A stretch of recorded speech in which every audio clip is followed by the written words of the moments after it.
Giorno's criminal companions are introduced in this episode of Golden Wind, and it's an absolute explosion of flamboyance and manliness.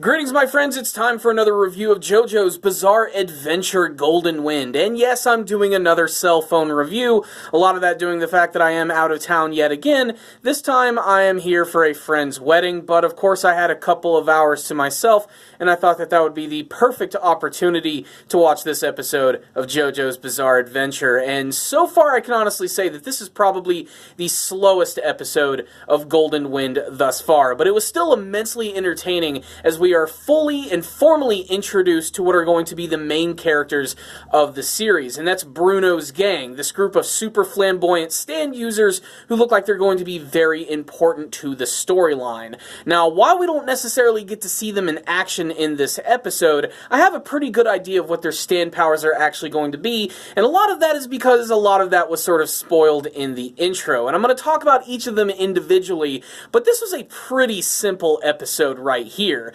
Polpo's death is sending this ripple throughout the entire Passion organization, and everybody is also remembering that Polpo had a lot of money.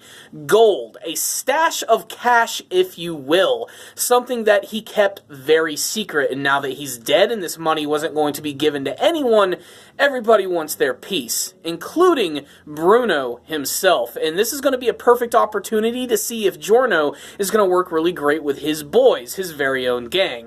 They also take the time to introduce the concept of how the entire Passione group actually works, with the leader being at the very top, the capos underneath, and each of them look after these various organizations and groups, which consist of anywhere from 6 to 10 different people. And of course, Giorno's plan is to eventually become a capo and to become the leader of this entire organization. And if they actually manage to get all of this money from Polpo, they'll have the opportunity to become capos. Thus, they're going to raise up a little higher in the actual organization itself. But most of this episode, in particular the first half, was just sort of seeing like what actually happened with everyone reacting to Polpo's death. There's even a couple other gangsters and maybe even other people that are in the Passione organization that actually want this money as well. And they're going to do everything in their power to actually stop Bruno from getting his hands on it. But let's just go ahead and talk about all of the new characters who are introduced in this episode, and they are all ridiculously insane. If you guys enjoyed me mispronouncing Japanese names,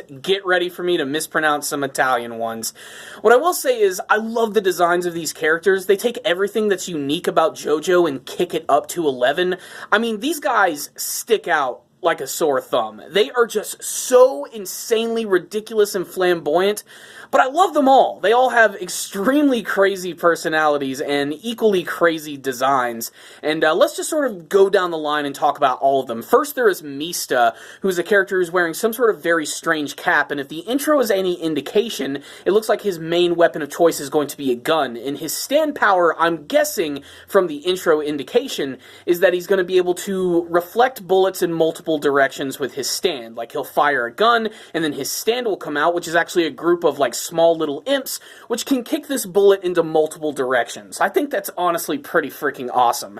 There's also Narancia, who at first seems like he's actually the youngest member of the group, but apparently he's 2 years older than Giorno, being 17 years old, and he's the character who initially I thought was actually female, but no, it's actually a dude, and the intro it shows that he's probably going to be able to summon some sort of small little airplane, which he can use in battle. He seems like the most fun and crazy member of the group, definitely the most youthful member in terms of what his actual personality is. There's also Fugo, who seems like he's the personal tutor of Narancia, and he seems to have a very short fuse. They're actually going through some math problems in this episode. He's desperately trying to teach him, and when he ends up getting like a smart-ass answer from Narancia, he just decides to respond by stabbing him in the face with a fork, which, you know, happens from time to time. The scene is really important at establishing that these characters have short fuses and they're not above using violent means to get what they want. The most impactful member, however, has to be Abakio, who probably has the most toned down design of all of the characters. Still looking pretty flamboyant and insane,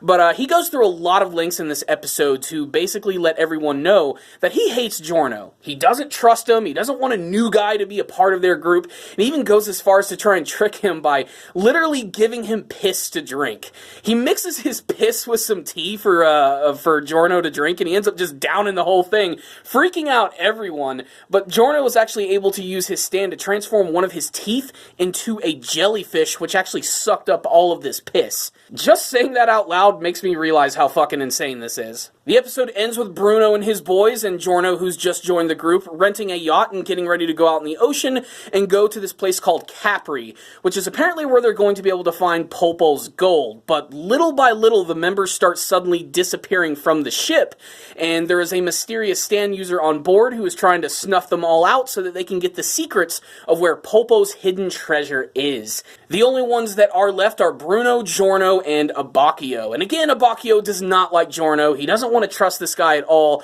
That is until Giorno makes a sacrificial play by using his stand abilities to learn that all of the other stand users are actually still alive, they're still here, but they've somehow been like hidden or taken away by this mysterious stand, and Giorno actually decides to use himself as a guinea pig to get caught by this one guy whose stand apparently is some sort of weird metal silver chariot looking dude who can like stab people and cause them to instantly and rapidly age, and then suddenly they somehow disappear. Abbacchio brings out his stand, we see it for the very first time for like a split second, and boom, the episode ends. So what's the rundown on this episode of JoJo's Bizarre Adventure Golden Wind?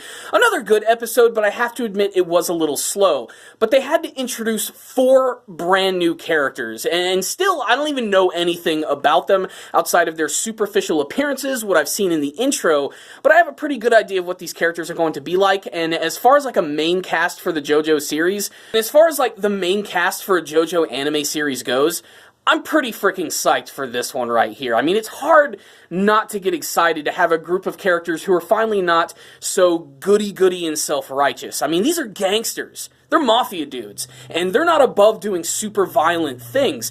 They'll do them if it means they can get higher in the ranks or they can make some more money, and that alone already makes them interesting. Of course, there's some immediate tension from this group, especially from the character of Abbacchio, who does not like Giorno at all. In fact, a lot of them are a little apprehensive about having a new guy join the group, and the fact that Bruno is so trusting of this guy that he just met. But clearly they haven't seen what Bruno has seen, and it's only a matter of time before I think Giorno actually manages to warm up to all of them.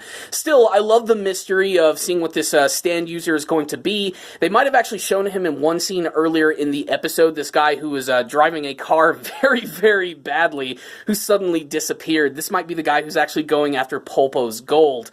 But I can't wait to see how all of this is going to wrap up. I'm sorry that this is a very short and kind of scatterbrained review, but I just really wanted to give my thoughts on this one. It was a great episode for the introduction of these characters, and even though it was a little slow in my opinion, I got a lot of enjoyment out of this one just from the presence and personality of these characters. They're still managing to just drip with that JoJo style, especially in their character design and personalities, and that's really what made this episode work for me, which is why I'm going to give it a 4 out of 5. You guys definitely need to check out this episode of Golden Wind.